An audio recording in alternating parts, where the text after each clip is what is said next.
देखिए, श्री नरेंद्र मोदी जी के अंदर कभी कभी महात्मा गांधी की आत्मा आ जाती है। तो इसलिए सबका वो अजात शत्रु, मतलब यह है कि एक भाव आ जाता है कि नहीं, सबके प्रति जो है। लेकिन ऐसा चलेगा नहीं। अगर किसान को खेती करना है तो कीटनाशक दवा डालना पड़ेगा, तभी खेती होगी, नहीं तो कीड़े खा जाएंगे। अगर आपको देश चलाना है तो राष्ट्र विरोधी ताकतों को आपको मिटाना पड़ेगा।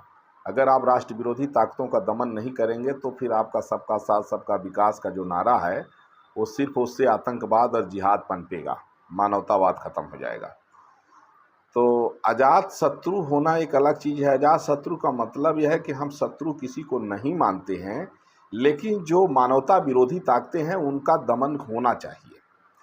तो मोदी जी के अंदर महात्मा गांधी की जो कभी कभी आत्मा आ जाती है तो वो बोलते हैं सबका साथ सबका विकास। लेकिन इससे भारतीय जनता पार्टी का लगातार जो है स्तर गिरता जा रहा है। भारतीय जनता पार्टी को अब नया नारा देना पड़ेगा कि देशभक्तों का साथ, देशभक्तों का विकास।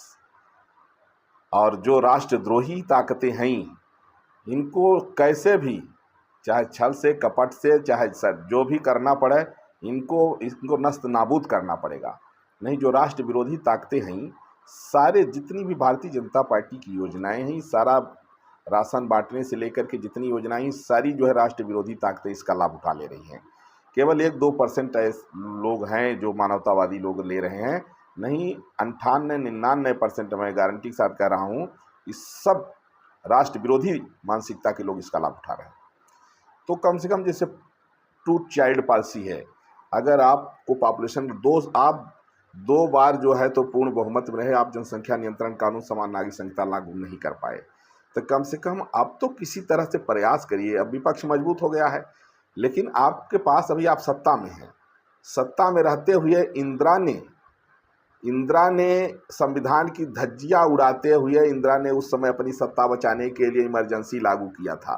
तो आप तो राष्ट्र को बचाने के लिए, देशभक्तों को बचाने के लिए तो कुछ करिए।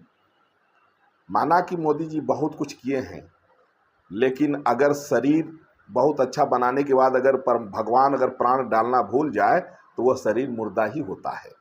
प्राण क्या है? जब तक भारत को संवैधानिक रूप से आप हिंदू राष्ट्र नहीं बना देंगे तब तक हिंदू सुरक्षित नहीं है। मैं पूछना चाहता हूँ, डायरेक्ट एक्शन डे में क्यों हिंदू मारा गया? 1990 हिंदू नरसंहार कश्मीर में क्यों निर्दोष हिंदू मारे गए?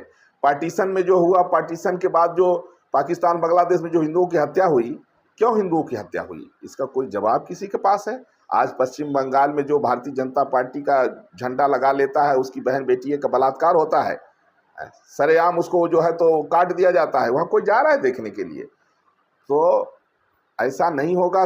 सबका साथ सबका विकास, ये फालतू की बातें हैं। आप देशभक्तों का साथ, देशभक्तों का विकास का नारा दीजिए, और जो आपके कार्यकर्ता हैं, कार्यकर्ताओं का सम्मान हो, उनकी सुनी जाए, उनका काम हो। आज जितना देखिए अवैध खनन से लेकर के तमाम जहां देख लीजिए, सब जो है तो जो भाजपा विरोधी लोग हैं वो सारा लाभ ले रहे हैं। चुटपुट ऐसे घूस दे देंगे और सारा लाभ भाजपा विरोधी ले रहे हैं, और भाजपा वालों को जूता मार रहे हैं। मैं क्या बताऊं, अयोध्या में बता दूं, यहाँ तमाम जितना बालू का खनन अयोध्या में हो रहा है, सारे के सारे जो है ना, जो भाजपा विरोधी लोग हैं वही सब बालू का खनन करवा रहे हैं, वही लाभ लेकर के मजबूत हो रहे हैं और भाजपा के कार्यकर्ताओं को जूता मार रहे हैं। कोई देखने वाला है? भाजपा के हर जगह सक्रिय लोग होना चाहिए जो कार्यकर्ताओं का उत्पीड़न न होने दें, कार्यकर्ताओं के दुख सुख में सम्मिलित हों। और साथ ही साथ में जब कार्यकर्ता मजबूत होगा, कार्यकर्ता जब मजबूत होगा तब तो पार्टी मजबूत होगी। भाई, पार्टी का मतलब क्या है? जैसे पेड़ में एक पत्ती से लेकर के, तना से लेकर के, शाखा से लेकर के, ये सब ये पेड़ का स्वरूप है। उसी तरह से एक छोटे कार्यकर्ता से बड़े लेकर के बड़े कार्यकर्ता तक सब लोग मिलकर के पार्टी के एक अंग होते हैं। आज भारतीय जनता पार्टी के जो वोट देने वाले लोग हैं उनको किसी योजना का लाभ नहीं मिल रहा है, फिर भी वो राष्ट्रवादी होने के नाते, देश प्रेमी होने के नाते जो है भाजपा को वोट दे रहे हैं, उनका उत्पीड़न हो रहा है। जितनी योजनाएं आ रही हैं सब भाजपा विरोधी लोग ले रहे हैं। हमने कितनी बार हम चिल्ला रहे हैं। मैं अयोध्या से तपस्वी छावनी पीठाधीश्वर जगत गुरु परमहंस आचार्य एवं विश्व हिंदू सिख महापरिषद अंतर्राष्ट्रीय अध्यक्ष हूँ। हम चिल्ला रहा हूँ कि जनसंख्या नियंत्रण कानून लागू कर दीजिए, समान नागरिक संहिता लागू कर दीजिए। 2 बार आप पूर्ण बहुमत में रहे, आप क्यों नहीं लागू किए?